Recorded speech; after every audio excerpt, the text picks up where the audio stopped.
Bonjour et je suis tout à fait heureux de vous rencontrer en fait dans cette nouvelle édition dans votre émission semi-hebdomadaire autour du monde édition Afrique. Comme vous savez, pendant cette édition, on essaie de jeter un coup d'œil sur les grands événements qui ont marqué bien sûr la scène africaine, notamment de la part de l'Égypte. C'est-à-dire, on essaye de jeter plus de lumière sur les efforts égyptiens déployés sur la scène africaine dans plusieurs domaines. Aujourd'hui, en fait, nous allons traiter une question tout à fait importante. Il s'agit du Burundi qui a, au vu de tout le monde, soutenu la position de l'Égypte. L'avis dévance le développement. En ce qui concerne l'eau du Nil, en ce qui concerne le barrage de la Renaissance, c'est ce qu'on va savoir en fait dans la deuxième partie de cette édition. Mais justement, très rapidement, nous devons passer à des efforts égyptiens toujours afin de sauver les frères africains dans toute partie de notre continent, de notre cher continent africain. Justement, on trouve que pendant les derniers jours, 2 avions de transport militaire égyptiens, bien sûr, ont décollé de la base aérienne de l'Est du Caire vers l'aéroport international de Khartoum à la République du Soudan, transportant ainsi des tonnes d'aide humanitaire contenant de grandes quantités de nourriture et de couverture fournies par le ministère de la Défense de la Société égyptienne du Croissant Rouge pour alléger le fardeau des citoyens soudanais. Parce que, comme vous savez, il y a bien sûr plusieurs crises qui touchent les Soudanais ces jours-ci, à commencer même par la crise socio-politique ou la crise économique jusqu'aux inondations qui ont touché certaines parties du Soudan. Donc un commentaire de Marwa Arafachi Boussela, on va bien sûr se retrouver après.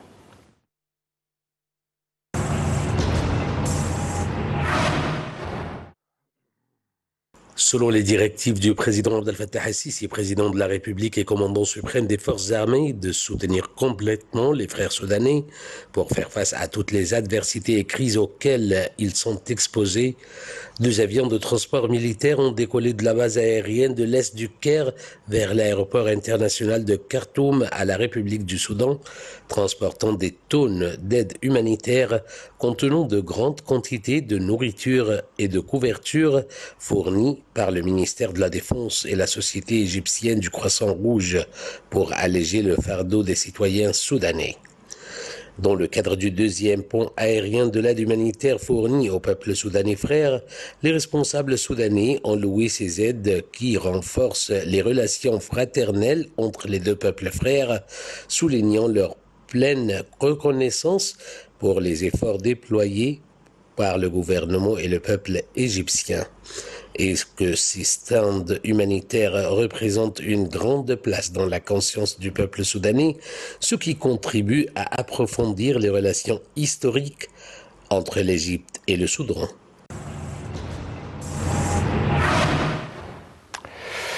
Donc, d'autre part, on trouve que le président du Malawi, M. Lazarus Chakwera, a loué le niveau des relations reliant son pays et l'Égypte, lesquelles ont largement évolué au cours des dernières années. Chakwera a qualifié de stratégique, mais aussi de vital, de relations bilatérales, et ce, lors d'un entretien avec l'ambassadeur d'Égypte au Malawi, Hassan Ahmad Shawqi, à l'occasion de l'expiration de son mandat. Toujours, Marwa Arafachi Boussela, avant de vous donner plus d'explications en ce qui concerne cette relation de plus en plus approfondie avec les différents pays africains, notamment cette fois-ci le Malawi.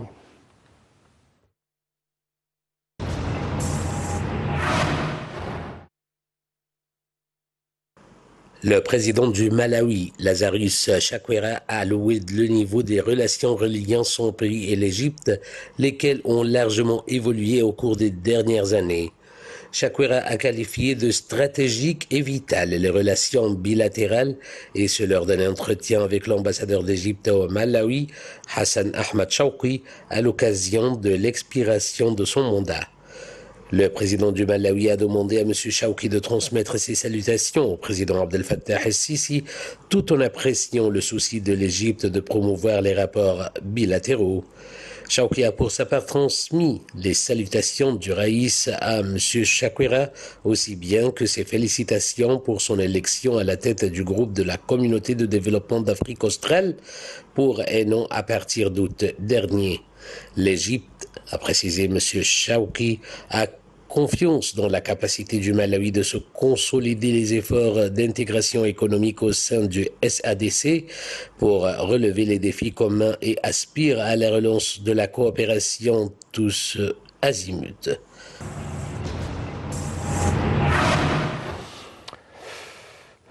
Donc nous arrivons ainsi, chers téléspectateurs, au troisième question ou troisième reportage qu'on a aujourd'hui. Et cette fois-ci, il s'agit bien sûr de l'Égypte et qui suit avec vif intérêt les développements accélérés en Guinée. En fait, dans un communiqué publié par le ministère égyptien des Affaires étrangères, l'Égypte a appelé les parties prenantes en Guinée à la retenue et au respect des voies politiques et du dialogue pour désamorcer cette crise. Les explications tout de suite.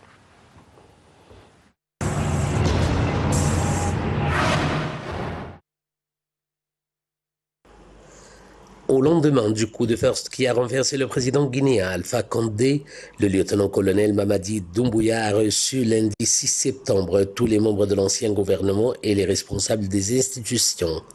Il a ensuite, dans un discours, promis la mise en place d'un gouvernement d'union nationale et assuré qu'il n'y aurait pas de chasse aux sorcières. C'était le rendez-vous crucial de cette journée. Les ministres sortants et les responsables régionaux étaient convoqués au Palais du Peuple pour une réunion. La réunion a été retransmise à l'extérieur du Palais du Peuple par des haut-parleurs. Les plus hauts dignitaires du régime d'Alpha Condé ont répondu présents à la convocation. Pour le Comité national, pour le rassemblement et le développement, la présence des plus hautes autorités civiles de la capitale guinéenne signe la prise en compte du coup de force de dimanche et leur adhésion. Il s'assure ainsi de l'allégeance de ces figures politiques guinéennes. De son côté, l'opposition à Alpha Condé, en particulier le collectif de la société civile, FNDC, attend la libération d'une petite dizaine de ses représentants. Elle avait appelé la population de Conakry à manifester ce lundi en soutien à leurs héros injustement détenus à la maison centrale et qui seront libérés sans grand succès.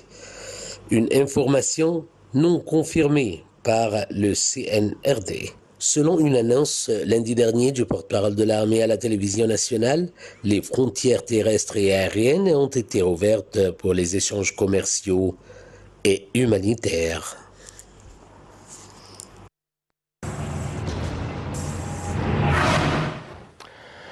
L'eau représente une question de vie ou de mort pour le peuple égyptien. C'est ce qu'a déclaré cette fois-ci un diplomate, un haut responsable d'un pays africain frère. Il s'agit du Burundi. Il s'agit du ministre burundais des Affaires étrangères, M.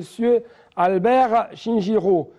Selon lui, il ne faut pas oublier cette question critique pour tous en parlant de cette région. Le Burundi est conscient que tout le peuple et les États à proximité ou lointains ont droit au développement. C'est ce qu'a dit M. Shinjiro hier, c'est-à-dire mardi, s'exprimant sur le grand barrage de la Renaissance, GERD, lors d'une conférence de presse tenue hier avec le chef de la diplomatie égyptienne, M. Samah Choukri.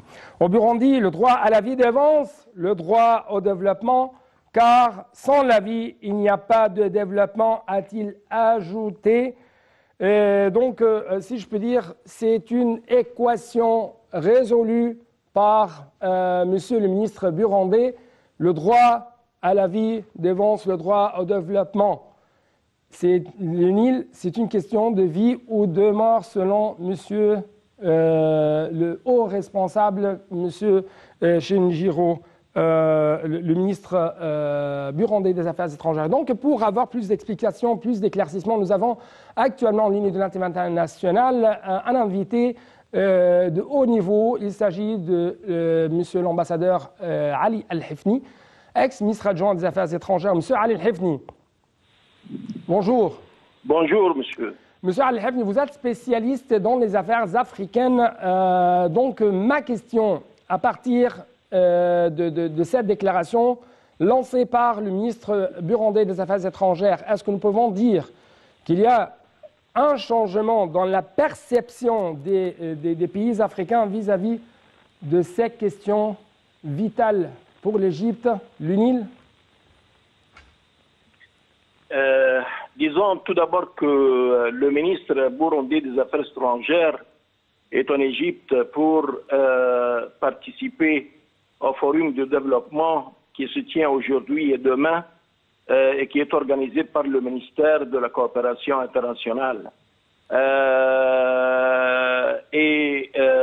De là, les deux ministres des Affaires étrangères burundais et égyptiens ont eu l'occasion de poursuivre leur pourparlers qui se tient, que ce soit au Caire ou à Bujumbura, portant sur des diverses questions, surtout les relations bilatérales. Il faut se rappeler que au mois de mars dernier, Son Excellence le président burundais a effectué une visite en Égypte, a eu des entretiens avec son homologue égyptien, Son Excellence le président Abdel Fattah el-Sisi. Il y a eu de différents accords qui ont été signés. Les pourparlers ont porté sur des différentes domaines de coopération, surtout le domaine des investissements, le transfert des technologies, le tourisme, les projets sur le lac Tanganyika, l'appui de l'Égypte dans le domaine des infrastructures et de la santé. Ils ont donné des directives, les deux présidents, aux deux ministres des Affaires étrangères afin qu'ils poursuivent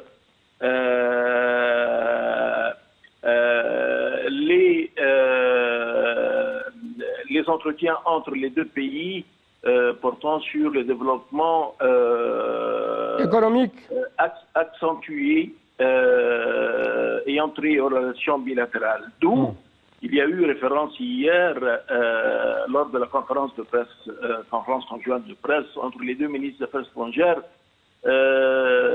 sur la composition d'un conseil conjoint des hommes d'affaires égyptiens et burundais qui doit voir le jour dans les semaines ou mois prochains. Ouais. Alors, pour retourner à la question que vous avez posée. Pour répondre à la question vitale. Oui. Voilà, il y a une conscience du côté burundais pour tout ce qui est trait à la position de l'Égypte portant sur la sécurité nationale égyptienne. Il y a une conscience qui s'accentue du côté burundais portant sur cette position égyptienne et ce qu'elle représente comme une importance capitale pour l'Égypte et pour le peuple égyptien. Oui. Donc, c'est la première question ou le premier point qui a été traité par Monsieur le ministre du Burundi. Deuxième point, dans cette équation, en ce qui concerne le barrage éthiopien, au Burundi, selon Monsieur le ministre, le droit à la vie dévance le droit au développement, car sans la vie, il n'y a pas de développement. Donc, c'est la deuxième déclaration. La troisième déclaration, le troisième point très important, Monsieur le ministre a insisté sur le dialogue, la coopération et les accords étant les seules solutions à la question des GERD en vue de prévenir les tensions politiques et les guerres dans cette région. Donc, nous devons ajourner un peu votre réponse parce que actuellement c'est l'appel à la prière de midi ou à Zohr selon l'heure locale du Caire. Oui. D'accord. Ça va. Donc dans quelques instants, ça sera l'appel à la prière الظهر ou de midi.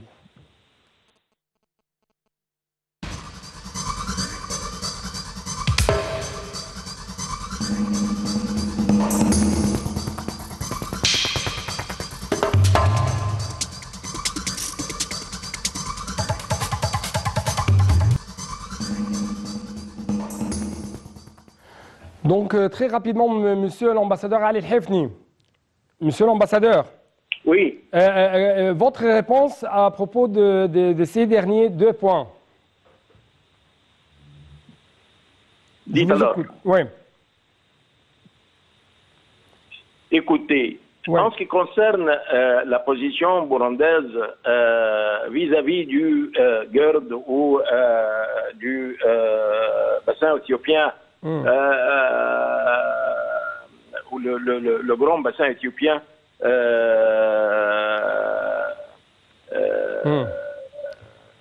Donc, monsieur... il faut rappeler que le Burundi, alors que signataire de l'accord de Entebbe, mais son Parlement n'a jamais ratifié cet accord. Ouais. Monsieur Al-Hefni, malheureusement, on n'a plus de temps pour continuer avec vous. Justement, nous avons un bref rappel de l'actualité. Donc, merci beaucoup. C'était un plaisir. Merci. Merci beaucoup, monsieur. Donc, c'était tout pour cette édition et à la prochaine.